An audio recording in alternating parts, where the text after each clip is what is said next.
Welcome back, everybody. Rodrigo Fonador here with another episode of Asheville Real Estate News. Really excited about today's conversation.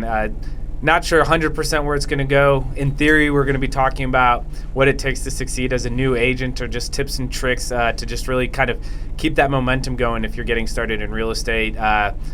Probably the focus is going to be on agents, but I'm sure anything, if you're an investor, just kind of looking at using real estate to build wealth, a lot of these conversations are going to be applicable. But before I even jump into that, as always, I want to thank our sponsor, American IRA, who hosts the show and who is also going to be part of our meetup at the end of this month of October. We're going to be talking about creative financing, house hacking, and how to leverage your IRA using real estate. So that's going to be a really good conversation. That's going to be with Jim Hitt, who's the CEO of American IRA. I've heard him speak a couple of times, probably one of the most creative individuals in real estate that I've ever heard talk to. So personally, super stoked about that as well.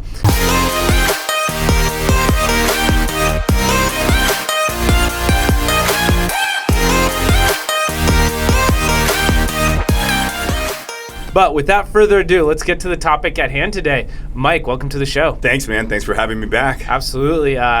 We had I guess that was 2 months ago when you were on the show the first time or so? 2 months ago, yeah. And such a good conversation. And we realized that there's this whole other topic that we kind of kept skirting around, because that was wasn't the focus. We were focusing more on pocket neighborhoods and your new venture, which totally blanking right now on the name up in Weaverville. Barclay Terrace. That's right, Barclay Terrace. One of the new projects we're representing now. What's the update on that? How's that going? Because that just opened up, I feel like a month ago? Yeah, so we've been, actually a month ago. We're having that conversation this morning. It's going great. I mean, we're wrapping, actually, we're closing on one today. That's going to be our two of the four that we've got under contract on our initial launch. And it's, there's a ton of construction. It looks amazing. So, it's funny, we have this conversation in development all the time. Landscaping changes everything, right? And so a lot of the landscaping in the areas that we're building out is done, and you look at it, you're like, because people have a hard time sometimes visualizing. They love the neighborhood, they love the concept, but they're like, what's that going to look like?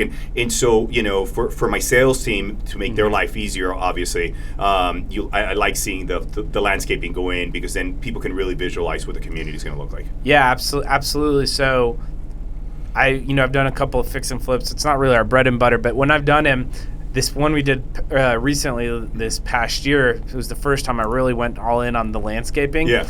And I was stunned. I was like, man, I should have started doing this a lot earlier. So it really transforms just the feel of something a lot. So, well, congratulations. Thanks. Again on that.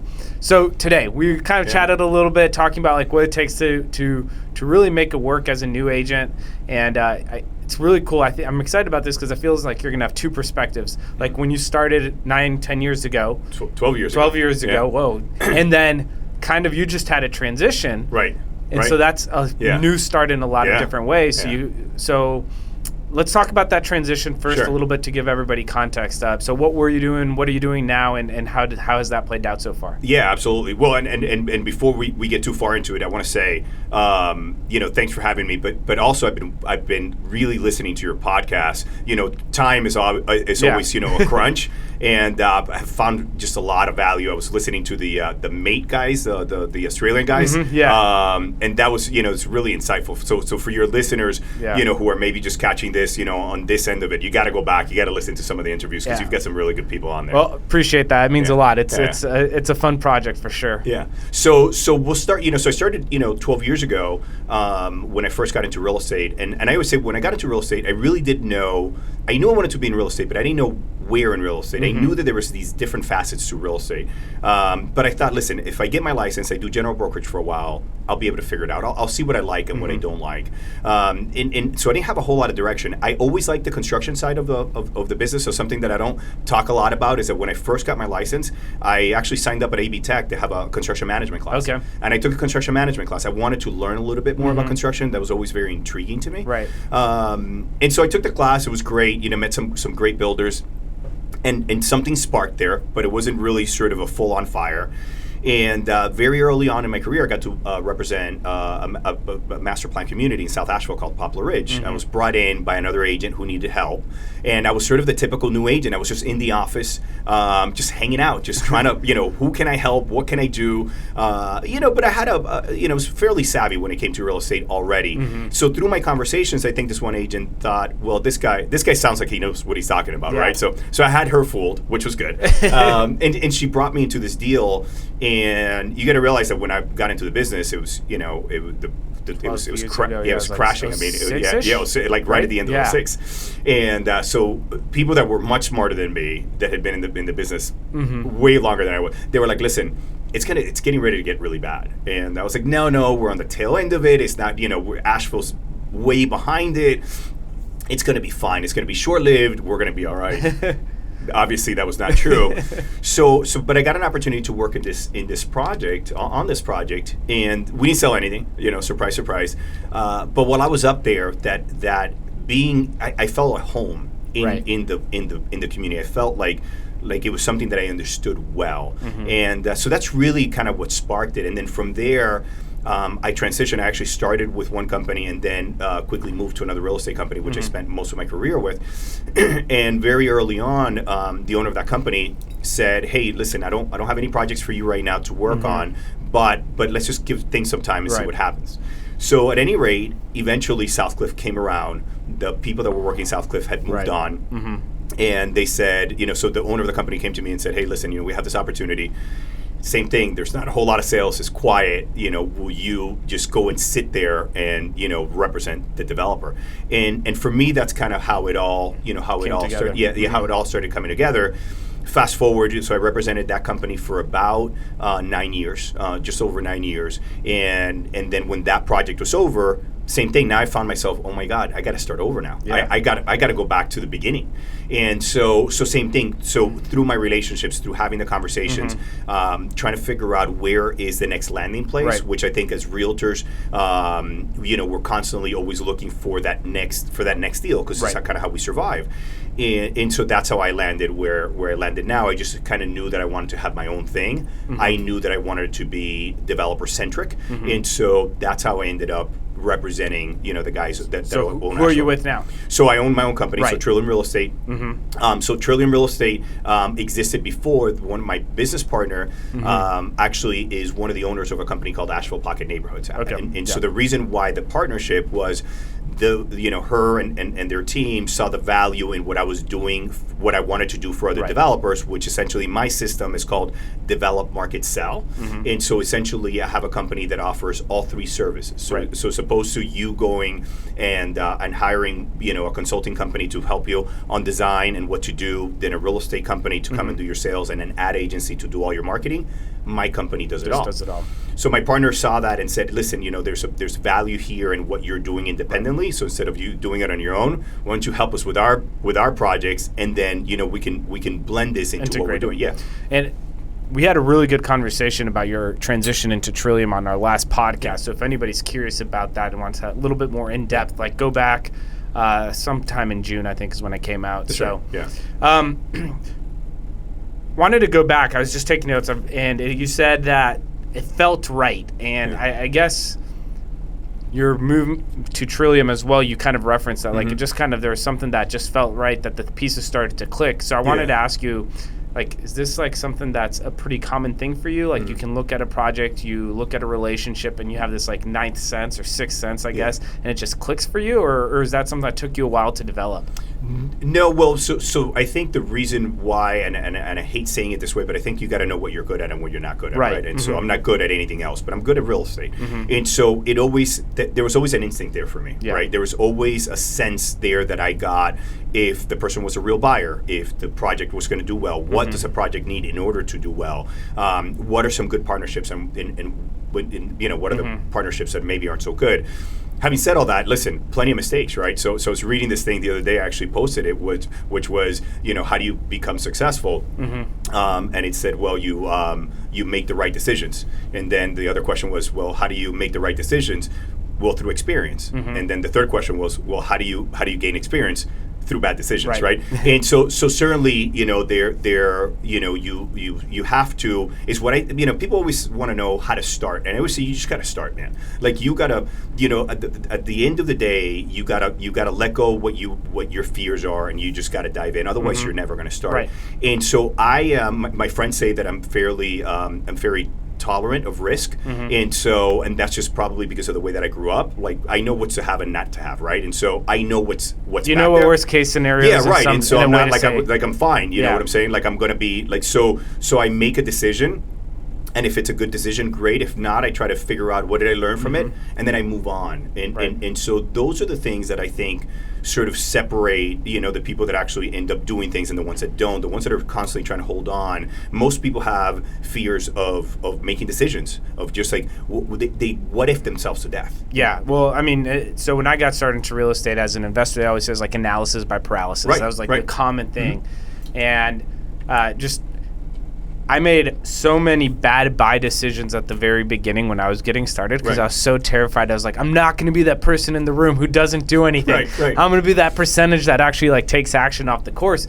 And you're going back to is that experience. You know, I always heard is like confidence comes from competence, and you can't be competent until you actually start doing. And it can take a long time to get competent in something, but then if you don't put in the time, then it's not like it's ever going to get shortened up until you start moving. Right. And so it's funny. So I've got this. So I mentor a couple of agents that will come to me and say, hey, listen, you know, I need to hire a quote unquote consultant, somebody to get me through, you know, and the roadblock. And so I was with with an agent that I mentor yesterday, and she's fairly new. You know, we were having breakfast, and it just took me back. You know, she's telling me all the things that she's doing, and she, admittedly, like to herself, she's like, I know that these are mistakes. I know that I'm just taking every buyer that comes in, and I'm just running around, you know, and I'm just putting them in my car, and I'm doing all of these things. And you know, and she wasn't seeing the value in that. She knew that she was making the mistakes, but you know, she was just doing it, right? And my point to her was, look, you have to do those things. You know, when I was at Southcliffe originally, and there was nobody was buying real estate. I mean, we were in the middle of a depression, right? So the few people that did come in through the door, like I just took them out. Even if I thought they were never going to buy, I took them out anyway, because taking them out and giving them a tour of the community was about me and not about them. So I understood very early on that I was going to make mistakes, that I was going to do things wrong, but I did them anyway because I knew that it was going to bring me value. So let's go back to that, because I think you said something that is super important and a lot of people miss, right? Like when you get started, and I'm going to just go off a little bit of my experience as well, is like you don't know who a good buyer is or who a bad buyer is, or in my case, what a good house is or a bad house is, until you've had X amount of conversations with buyers or looked at X amount of houses. So when you were at Southcliffe and you were started, you're going out taking these buyers around. You didn't care whether they were actually going to buy or not, but what were you focusing on? What was going through your mind? What were you like really thinking about? Was it like, how do I talk to him? What do I say? Like, how do I answer questions? Or like, what was your thought process around that? Everything was about my presentation, right? So even when they left, you know, so I'm fairly obsessive. So when they would leave, I would take notes and be like, all right, what did I do right? What did I do wrong? Like, what could I have said better? You know, so I analyzed it. So, you know, I would, when I was with that client, I was going back to the lessons that I had, because I did go to people and say, hey, how do you sell a lot? You know, and I remember, I'll never forget this one gal that, you know, somebody said, listen, she knows how to sell land. And I see her, we're friends. And every time, you know, it's funny because every time we see each other, I always remind her that she was a person that first taught me how to sell a lot, right? And so I would go back to, when I was with a client, I would go back to, what did I learn from Jenny? What did Jenny teach me that was valuable, so that I could do it the way that, because I don't want to know, I want to have my style, but I want to know what works. You know, the thing is that we're smarter than everybody else, right? So I always say, what do you teach somebody that knows everything? Nothing. They don't want to learn, right? So, but if you're open and you tell me, listen, you're the podcast guy, you know this business. So if I wanted to do a podcast tomorrow and I come to you and I say, you know, teach me how to do it, but then I don't do what you taught me, then there's no value there, right? I just wasted your time and wasted mine. And well, on that note, I think another question, right? So at the beginning, it's important to ask questions, right? Right. But you just said something. How, if an agent comes and asks you questions, and you give them some recommendations and suggestions, 2 weeks pass, a week passes, and they come back and ask you something, but they haven't put into practice anything. Right. How serious are you going to have a conversation with them the second time around when you're like, well, you didn't listen to me the first time, so why are we talking again? Yeah, and can you talk about that? Yeah, and so when I mentor people, part of it is, you can't waste my time. My time is valuable, and your time and your money is valuable. So I don't want to waste that, right? And so the first thing that I want to know is what I learned very early on is, sometimes we tend to give advice because we think that everybody thinks like we do, right? We think everybody wants the same things that we want. So the first thing that I want to know if you're a new agent is how much money do you want to make? Like, what do you want your life to look like, right? So I want to have 2 weeks vacation a year. I want to be able to make $60,000 a year. I'm getting into real estate because I have kids and I want to be there to do homework with them at 3 o'clock. Okay, great. So now we know what your life is, what you want your life to look like. Now we're going to build a business around what you want your life to look like, right? And so now I'm going to tell you, now I'm going to give you the tools that you're going to need in order to get that life. So I'm going to say, well, in order to do that, right, you're going to need X dollars. We can go over your bills, figure out how much you need to live. I always think everybody wants to make the most money. Everybody wants to be a millionaire in my head, right? Yeah. No, most people don't want to work that hard and don't want to make that much money. So if you're happy, if you're a $40,000, $50,000, $60,000 a year guy, terrific. So let's build a model for you. So that means you need so many deals a year. And so if you're going to work between 8 and 3, these are the things that you need to do. So if I come back and if you come back to me, I'm giving you homework, you didn't do your homework, well then that relationship is going to come to an end because then I don't want to take your money, I don't want to take your time, I certainly don't want to spend time. I have been through it. I've seen people go through it. Yeah.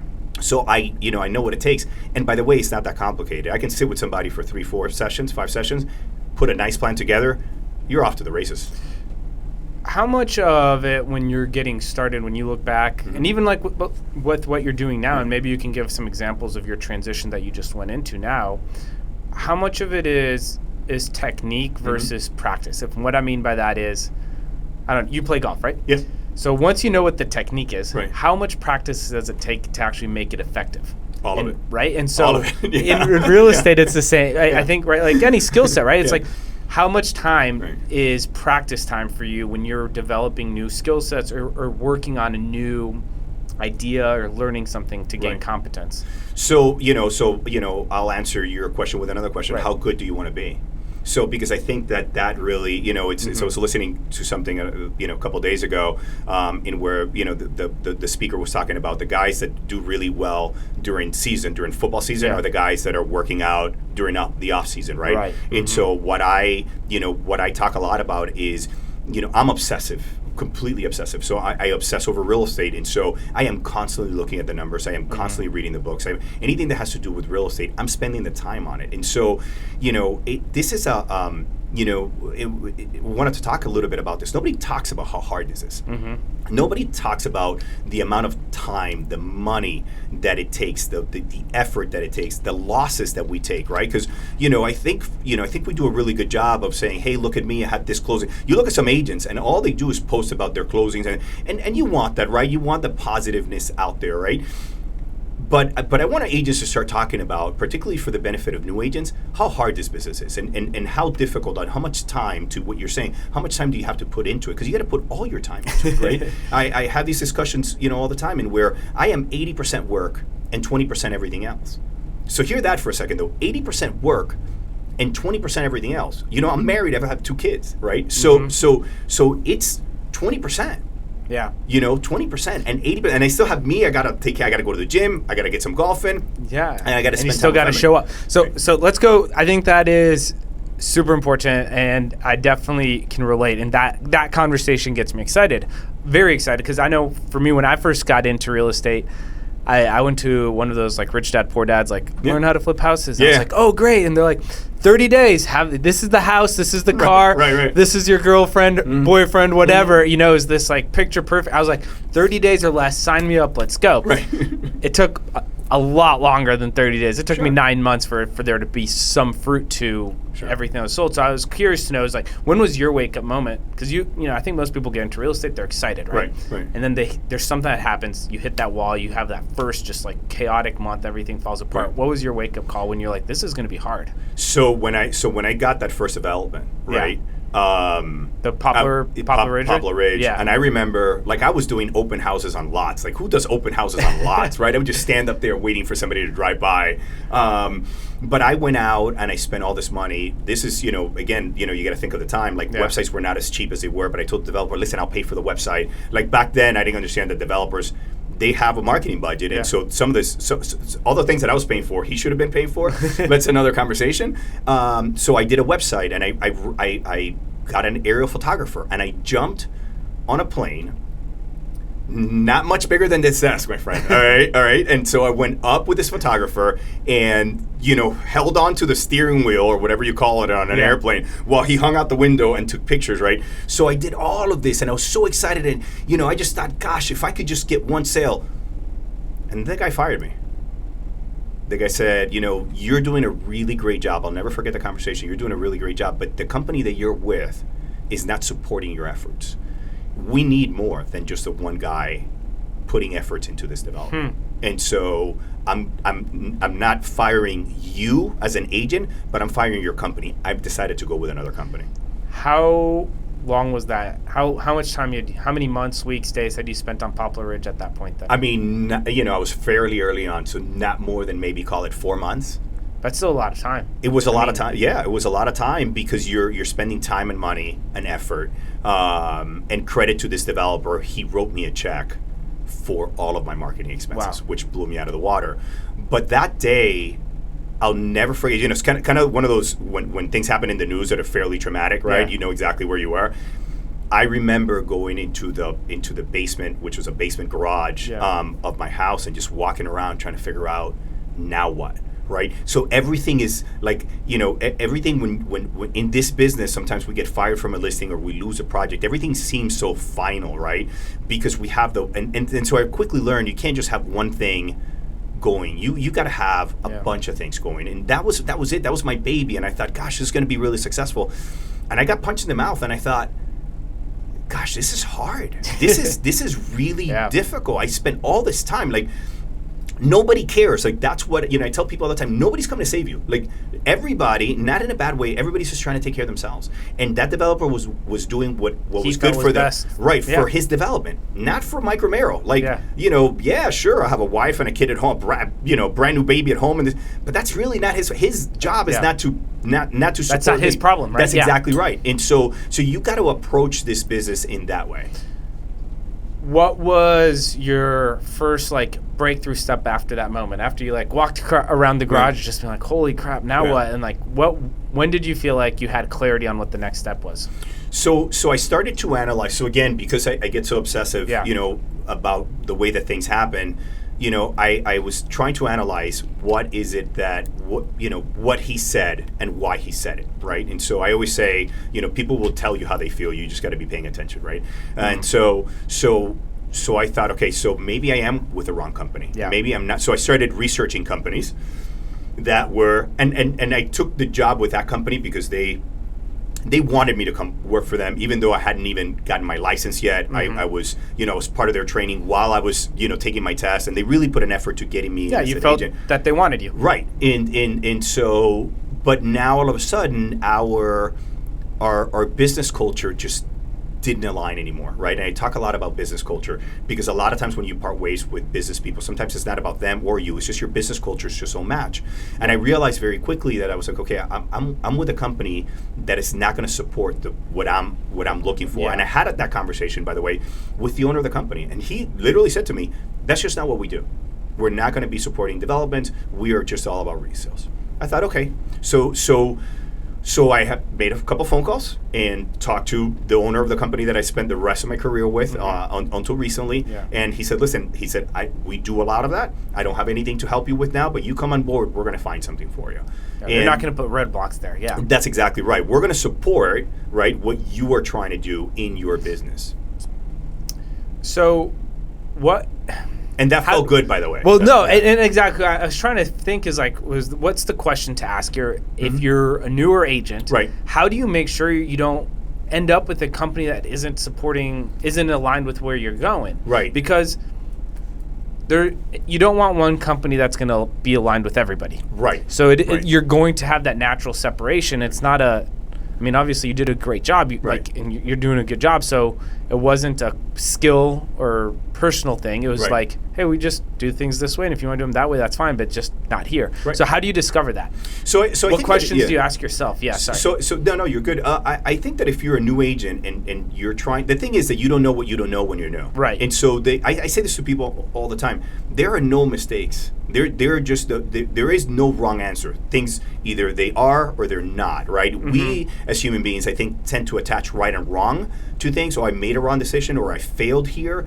We sort of, and because we're programmed to think that way, we think, what if I make the wrong decision, right? So if I'm out of school, I would go out and I would interview all the companies. Mm-hmm. I would interview them. Not let them interview me. I would interview them. I want to know what their culture is, and I would find out, right, which company is aligned. We get stuck on commissions and this and that. Listen, you're new. Just go to work, man. Just spend 3 years working, and then make a decision as to where you think you belong, like where you think you need to be. Sometimes you're going to get a job with a real estate company, and you're going to be there for the rest of your career, or you're going to be in there for a year, 2 years, and you're going to realize. Again, it's time to go. And so you gotta, I think that when you're first going into it, don't think so final. Think, I am going to, when I bought my first investment property, I bought it. I was going to live in it, for a few months, and then I was going to rent it out. And so I looked at it as a rental property, not as something that I was going to live in forever. So that made me click. That made me view the property very differently. Mm-hmm. So when you look at a company, say, I'm going to give them a test run, right? This is like, this is like buying a car. I'm going for a test drive. I'm going to spend some time with this company. I'm going to see what they have to teach me. I do tell new agents, find a company that has a good training program. Find a company that has technology, because we can talk a little bit about where things are going, and it's all going tech. And so there are certain things that I can tell you what to look for. But at the end of the day, I think one of the biggest things that I think is important is everybody has that inner voice. Don't just get sold on the first guy. You come talk to me, man, I'm going to sell you, right? I'm going to close you. You're going to feel good. Yeah. Right, because that's my job. Right. But then I'm going to say to you, when you're done with me here and you walk out that door, I want you to go and talk to 3-4 different companies. Right. Because, you want to make the decision and have confidence in it and not feel like you just defaulted to it. Right. So let's move to today. Yeah. So you've made this transition. You're with Trillium. You're sort of doing land development too, but you're also running a company at the same time. I mean, or I don't know if that's appropriate to say it that way, but what's the newness that you're working through now, and how are you working through it? So for me, I typically, or not typically, I've never had any ownership in any of the developments, and I typically don't unless I do a project for myself.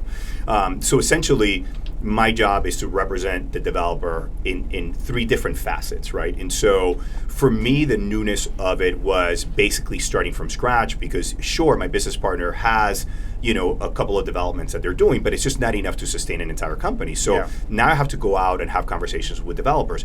So I'm back to new. Like, I have to build and establish relationships that may pay off a year from now, 2 years from now. I'm talking to a developer right now. They've got this really great project. It's going to be 319 homes, but it probably won't launch till next spring, and it may get stuck in the middle. It may never launch. So you're back. So I'm back to having to do the work. When I was with Southcliff, that was my only client. It was established. I had an established position, and I was going to be there through the entire thing. Right. Now I'm kind of like a new agent, except the new agent is looking for the buyer to put in their car or the seller to list their house. When I take a listing, it's typically 50 listings. It's typically 30 listings or 12 listings or 320 listings. It's the economy of scale, right? So if you sell one person, you get 100x.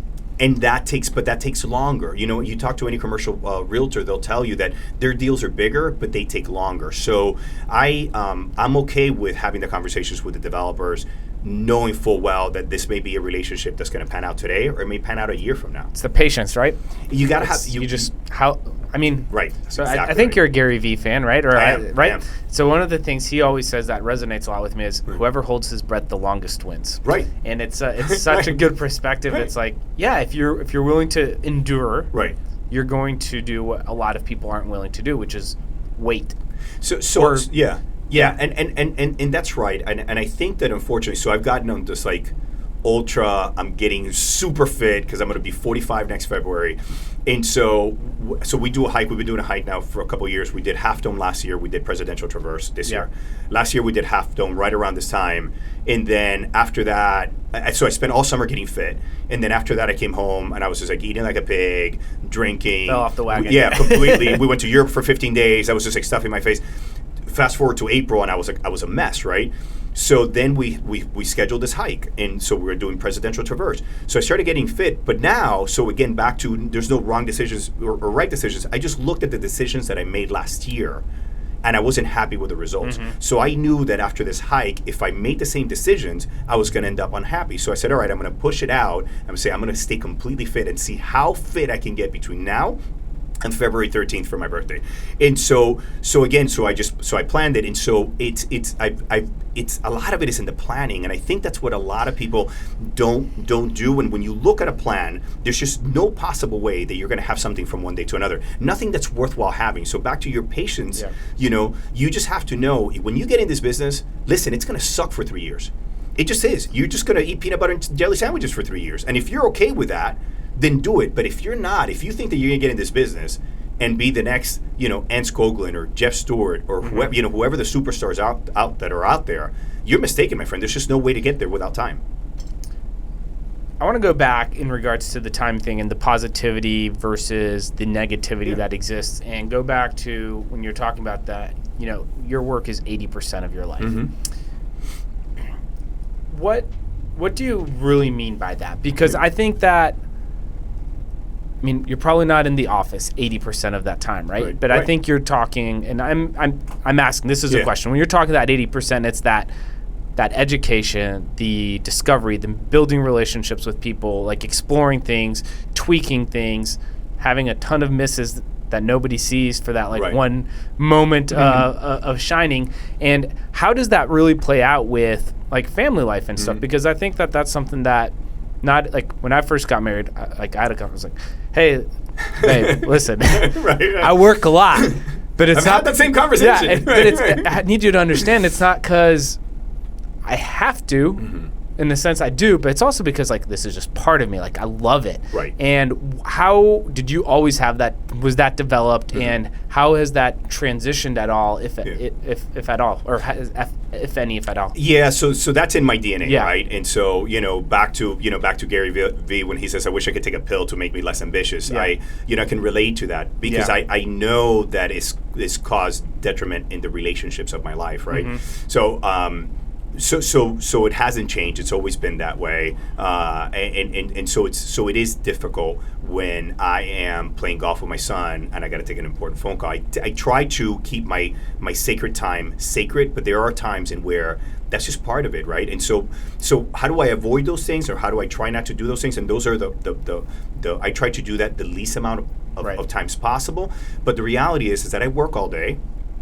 I get home. I spend time with family. And then I sit in my home office in front of my computer, and then I work again. And so there's just like a natural pull. It's almost like a magnet. If I'm not working, I feel like there's something missing, and it's because I enjoy it, because I geek out on the stats, and I want to know what's happening. 2 years from now, 3 years from now, when people realize that I've been saying now for a year that the peak was last year, and that we've been going down ever since, and people are like, "Oh, you're crazy, you don't know what you're talking about." They'll go back and look at it and be like, "Oh yeah, he was, he called it," and it's not because I'm psychic, and it's not because I'm so great. It's just because I'm constantly looking at the stats, I'm constantly looking at the numbers, and so. The balance, I always say I don't believe in balance. I read that in one of the books, right? Because I think when you're in the middle, you're not giving anybody, 100%. So I do try to give my kids 100%, my wife 100% when I'm with them, with the understanding that daddy's work is daddy's work. And I think there's certain things that you do for everybody, and there's certain things that you do for yourself. And work is for me. Yeah. Do you think you would show up for them as well as you do if you didn't have work that you were as passionate about? That's a hard question to answer, because I don't know what that life is like. It's like asking somebody that sees, almost like, what would you do if you were blind? So fair enough. Yes. Have there been a lot of moments in my life that I wish I was a better father, that I was a better husband, that I showed up in a better way? Yes, absolutely. Right. I guess my question is, for me, it's like, I don't know if I would be as good of a person as I am, with all the faults and, I wish I would have done that better moments that exist. Yes. If I didn't have something that, like, the business side that, like, I get so stoked and passionate about and drives. Does that make sense? Where it's if that wasn't there, I feel like my fire would be dimmer everywhere else. Yeah, absolutely. I mean, if look, most people go to a job that they don't like, right? They can't wait for Friday, and they're dreading Mondays. Just watch people's posts, and I think to myself, so I look at that, and I'm very grateful that I have something that I wake up in the morning. Yeah. And it may not be every single day, because I'm not, I don't try to, I'm not trying to paint a picture that's not real. There have been many days where I've woken up and been like, holy shit, this is really hard. Yeah. And I don't want to do it today. Thankfully, there haven't been a lot of those days back to back. And so I don't think I would be the person that I was if I didn't have, I've always said I've had two careers. I was in the restaurant nightclub business, the first part of my life, and then the second part of my life has been in real estate. And I've been really passionate and have really loved I love every minute of real estate. To me, it's such a cool, to watch a development be done and to watch residents move in and to see how the process evolves, just wakes me up in the morning. Right. So we've gone over a couple of things. I've taken down a couple of notes I wanted to come back to. So let's start here. So you said a year ago you made the prediction, or you were saying, hey, this is the top. Do you mind just, I don't know, talking about that for a couple minutes or seconds or whatever it is, and why you think that is, and why has it taken so long for it to be noticeable? Well, I think it's interesting because you got to watch. So an agent who I have a lot of respect for, she made this analogy. She said Asheville ends up feeling the ripple effect of what's happening in the bigger cities, and so I watch what's happening in the bigger cities. For instance, I'll give you a perfect example. The luxury market has been really suffering throughout the country in the big cities, in New York, in Miami, LA. There's so much luxury inventory right now. So what happens is it's just not being soaked up, and so we're feeling that here. If you look at the luxury market here, it's not moving as quickly. So I'm watching what's happening in the rest of the country, and then waiting for the ripple effect to get here, because we're typically right behind the mark. So everybody else, other markets will start to feel the market get worse first. Right. And then at some point, then we're going to get it. And so you got to look outside. It's what I always say, when I drive, I'm not just looking at the car in front of me. I'm looking through his window to watch the car in front of him. Right. So that I can try to predict what's going to happen. And so I'm looking at all the at all of the other markets to try to figure out what's happening here. And frankly, if you're just paying attention, if you get the e-blast from the agents, price reductions. We used to not. A year ago, price reductions were unheard of. I have a listing now that we put on the market 30 days ago. 30 days, a $259,900. That house would have had 5 offers a year ago, and we would have closed it by now. It took us 30 days, and so it's what I said. I think, and I might have said this at when we spoke the last time. I think the market is just going to I don't feel like a big boom is coming unless something obviously drastic happens. I think it's just going to be gradual pain. Sales have gone back and forth. We keep seeing mortgage rates. So I watched the mortgage applications. So how do you know what's happening? So watch the mortgage applications. See what's happening there. Everything creates a trend. So if it happens 1 month, it's not a trend. But if it happens 6 months in a row, something's happening. Yeah. and so what I look at locally here is I look at absorption rate, and and I watch it go from 30 days to 60 days to 90 days. What do you think is going to happen next? It's going to be 120 days. And so at some point, it's going to flip, and it's going to be, it's not going to be a seller's market anymore. It's going to be a buyer's market. And that's how I try to predict, if you can, of what's happening and what's going to happen. Do you think it's going to kind of go the other way at any point in time, or you're just kind of, right now, you're just kind of anticipating a slow, gradual decrease in, price, speed, et cetera, and just see what happens? Yeah. So I think I think that we're in for this sort of gradual we're in for this gradual slowdown for the next 12 months for sure, barring obviously anything major happens, right? So there's a lot of uncertainty on the market. There's uncertainty in government, and so there's uncertainty in the stock market. There's a lot of highs and lows. So it's never all bad news, and it's never all good news. So what does that tell me? That tells me that we're right here. We're nice and even. And so I think it's going to be gradual. And sometimes I laugh. I'm like, everybody's talking about the recession. We may look back on this 3 years from now and be like, the recession that never came, right? Yeah. I don't think that's the case. But because we're so traumatized by the last recession, that I keep telling people, guys, we're not going to go through that again. It's unlikely. I'm not saying that it's impossible. It's just unlikely that we go through something that major again. The next recession may only last 8 months. So Ray Dalio has this great book, and I think and Tony Robbins put it on one of his books. And you go and you study the length of time of the recessions. They're not as bad as, sometimes people look at them and say, well, things did slow down there for a while, but they weren't so bad. So if interest rates go from 4% to 5%, are people not going to buy real estate anymore? I mean, people have always been buying, right? Right. And so, yeah, I don't know. It's a tricky one. I think we did market predictions for like 2018, and I sat in front of the mic and was like, this year's going to suck. It's going to be tough. I mean, obviously that didn't happen. I was very wrong about that. Yeah. But I was like, man, like, just on the stuff, I was like, I don't understand how it can continue. But let me say something about this too, because I don't want agents to hear this and get so worried that what happens is agents start to freak out. Listen, this is a business that when you take care of the business is going to take care of you, right? You got to do you, no matter where. If you're in real estate, you got to sell real estate in good markets and bad markets. I'm so glad you brought that up, because I wanted to ask you about planning. You mentioned planning a couple of times. And so I think that's where it comes into. Is if you plan well, then the business will, takes care of you if you take care of the business, as you mentioned. So let's do a quick rundown. Yeah. 5 concise things that you would tell somebody who's a newer agent. It's like, okay, how do I plan well? How do I really get some momentum built up? What are like 5 things they should be doing? So one of the things, so the things that I look at is, first you got to have a plan with a goal in mind, right? Okay. And so I always tell people the way that I did the presidential traverse was we put it on the calendar, we trained for it, got on a plane, went out to the White Mountains, did the hike, and came back, right? And so I think having a plan and saying, okay, where do I want to be? What do I want my life to look like when I'm sitting in the same spot 12 months from now? So you got to have a plan, right? And that plan has to consist of a few things. Where am I financially? And that's the thing that most people don't talk about. Can I survive, for the next 12 months, 24 months, if things don't go well? Realtors, we tend to get distracted. Oh, I'm not really doing really well here, so let me try this other little business on the side. And now you're not giving 100% to your business because you need the income. So you got to have the financial wherewithal to stay in the business. So I think that financial planning is definitely one of those things. The other thing that you can control is how much networking are you doing.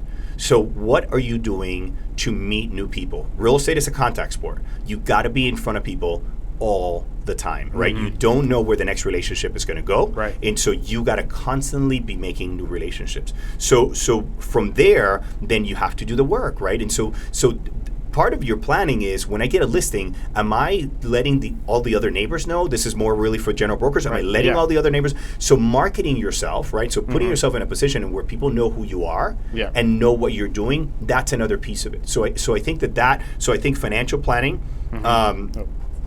So I think having that plan, right, and part of that plan includes that financial planning. I think is super important.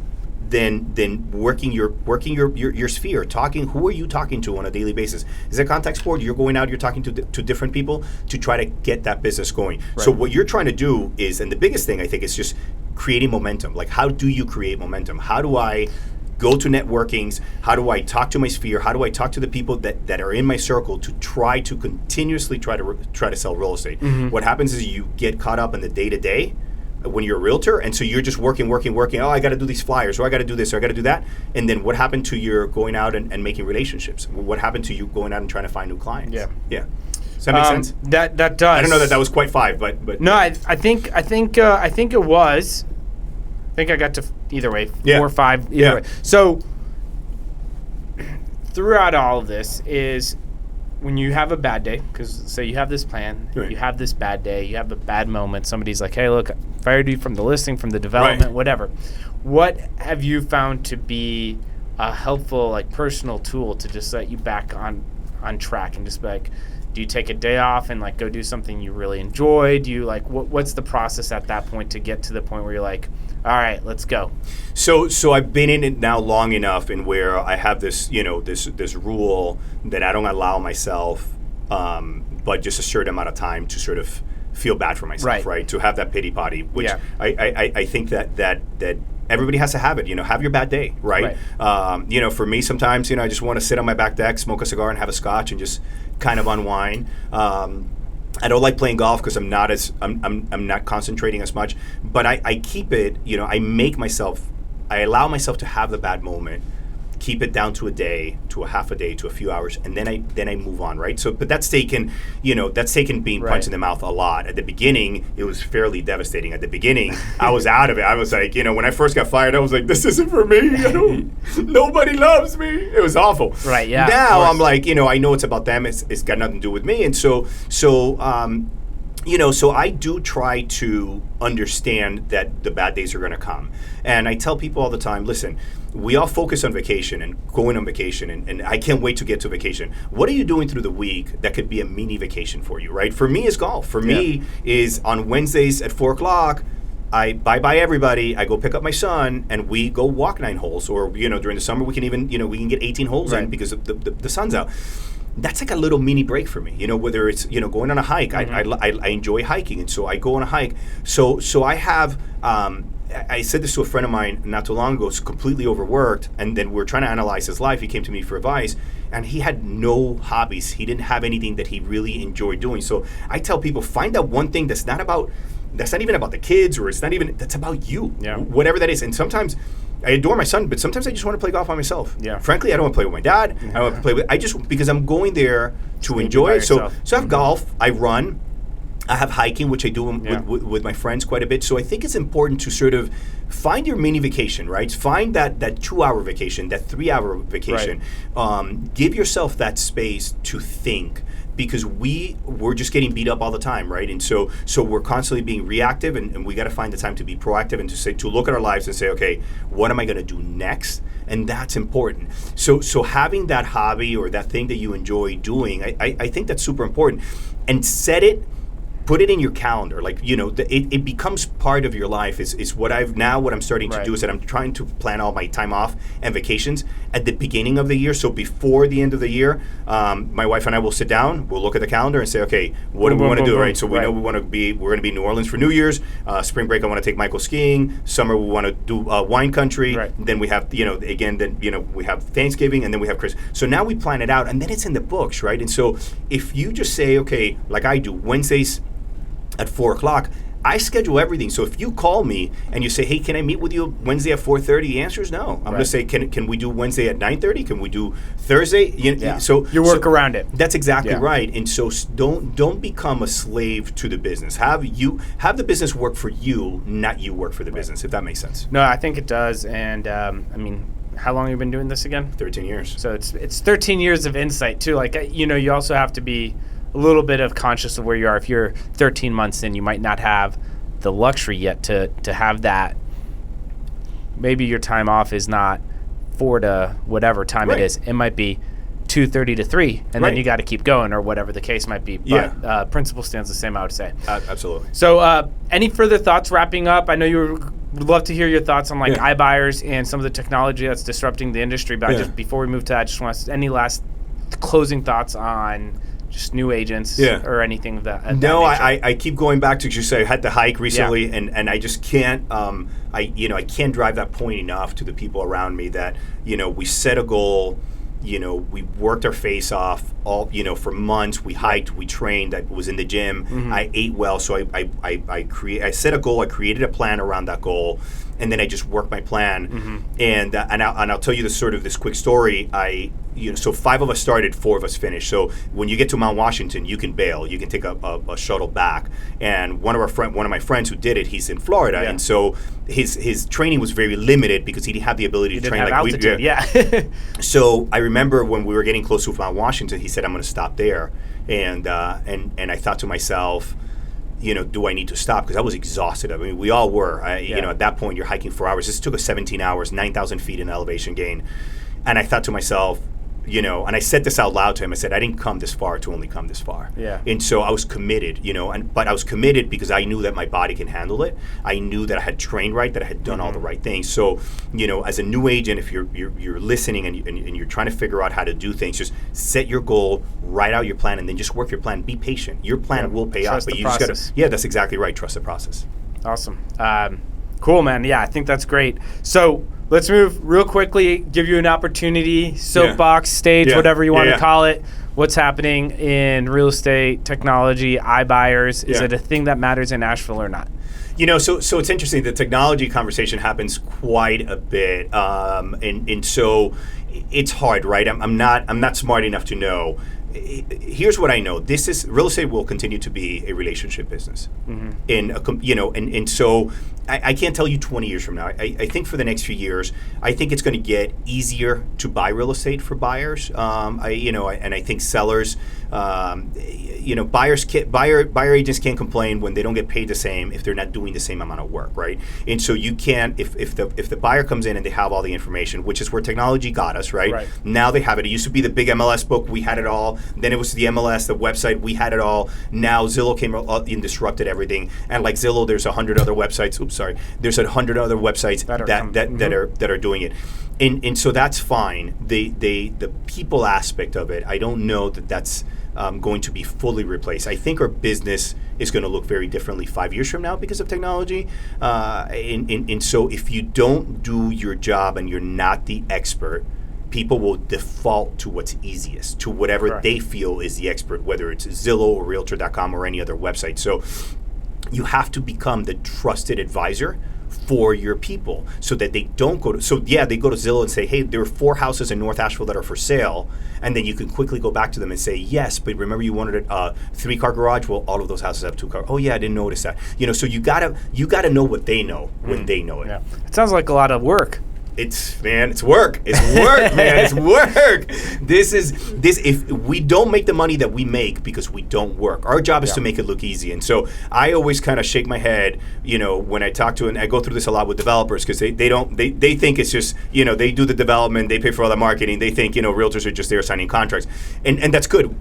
I want my clients to feel like it's easy, right? Right. I do show them and I do tell them and have that conversation with them. But our job is to make it easy, to look easy for our clients. But it is work. You got to stay on top of it and stop being afraid of technology, man. Embrace the technology, figure out how to make it work for you, and then you win the game because it's a combination. Like when Uber came along, right? So it's not like the reason why the taxi industry went through what they went through. They had the same ability. Heck, they had the industry. They just let it go. Right. And so if you really start to pay attention, you're gonna figure out how to make it work for you. So don't be afraid of the technology. I'm not saying don't give up the business. There's no reason why when people go to Zillow, at some point they're gonna have to call an agent. They're not going to, this isn't Carvana. This isn't, press a button, I spent, $16,000 on a used Honda Accord and I didn't have to deal with a person. Our transactions are much more complicated. Now, yes, commission structures are going to change, and yes, the work is going to get a little bit easier, but then that just gives you the ability to do more work. That's really what it does, because right now I'm capped. I only have capacity to do this much business. Right. So technology is going to help me do more business. I think technology is really going to help highlight the people who are high performers. That's it. And so this is an opportunity to, if you're good, to be better and to highlight it and kind of help rise. And so, I think it's going to be interesting to see what happens. I'm really excited. I am too. So I think it's going to be more good than bad. Yeah, I think you become the expert. And I tell people all the time, I think the people that succeed are the people that are highly specialized in an area. I always make the example, right? Who makes more money, the doctor that's a general practitioner or the brain surgeon, right? The brain surgeon. Why? Because he's highly specialized. Mm-hmm. So become specialized in the area that you do. And don't get distracted by everything else. If you're really good in this one segment of the market and you sell $300,000 houses, well, don't go sell $1 million houses because you're going to be outdone by somebody else. Become known for this one thing and just be the best at it. Yeah. Yeah.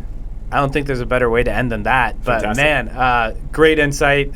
Thank you as always for sharing so easily, readily, and whatnot. So, all right, you guys, thank you for another episode. This is a really good conversation. We're all over the place, but I think anybody who's interested in real estate is going to get great value on this. So, hope to see you guys in person at our meetup the last Tuesday of October. Take care and talk to you all next week. Thank you.